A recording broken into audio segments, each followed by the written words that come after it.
ዲያቆኑ ስናስቀድስ ምን ይላል? ወደ ምስራቅ ተመልከቱ ይላል። እስኪ በሉ ወደ ምስራቅ ተመልከቱ ማለት ወደ ምስራቅ ዘወር በሉ ማለት አይደል። ምስራቅ የተባለ የክርስቶስ መምጫው ነው። ክርስቶስ የመምጣቱን እሱ ቢመጣ አሁን ዛሬ ቢመጣ ምን ይውጠኛል እያላችሁ አስቀድሱ ማለት ነው። አንድም የእሱን መከራ ብርሃን ክርስቶስ ስላበራባት ቀራንዮን እያያችሁ አስቀድሱ ነው። አንድም ፀሐይ እሱ ስለተወለደባት እናቱን ምስራቅ ድንግል ማርያምን እያሰባችሁ አስታውሱ ነው፣ አስቀድሱ ነው። አንድም መንግሥተ ሰማያትን እያሰባችሁ አስቀድሱ ነው። ይህንን እንዳንረሳ ነው ጌታችን የነገረን። ስለዚህ ከዚች ቤተ ክርስቲያን ውስጥ ይሄ አጥር አለው። አሁን የቤተ ክርስቲያኑ አጥር በሬ እንዳይገባ ተብሎ ነው የታጠረ አይደለም። ምን ይመስላችሁ? የቤተ ክርስቲያን አጥር የተባለው ቤተ ክርስቲያንን የሚጠብቃት ረድኤተ እግዚአብሔር ነው። ከበሩ ስትገቡ በሩን ተሳልማችሁ ስትገቡ ወደ እግዚአብሔር እቅፍ እየገባችሁ እንደሆነ ነው ማስታወስ።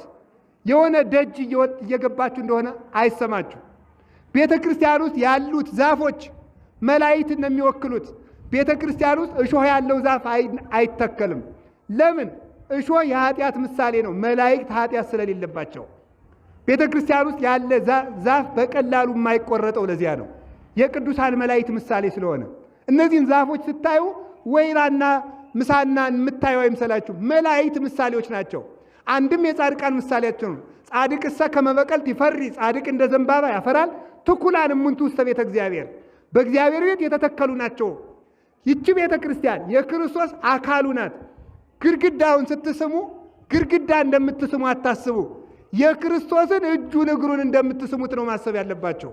ቤተ ክርስቲያን ኤፌሶን ምዕራፍ 1 ቁጥር 23 ላይ አካሉ ናትና ወደ ቤተ ክርስቲያን ሸሽታችሁ አምልጡ። ከስራም የተረፋችሁን ለጨዋታ አታውሉት። ከምንም ነገር የተረፋችሁትን ጊዜ ወደ ቤተ ክርስቲያን አምጡት። ከጉባኤ አትታጡ። ወደ ቤተ ክርስቲያን ኑ። እንዳንታጣ እግዚአብሔር ይሰውረን። ወደ ቤተ ክርስቲያን ተጠግተን ለማምለጥ ያብቃን። የመጨረሻ 2 ነጥብ ነው የቀረኝ። ተራራ፣ ቅዱሳንና ወንጌል። እስኪ በሉ ማንና ማን አልኳችሁ? ቅዱሳን ምን ይባላሉ?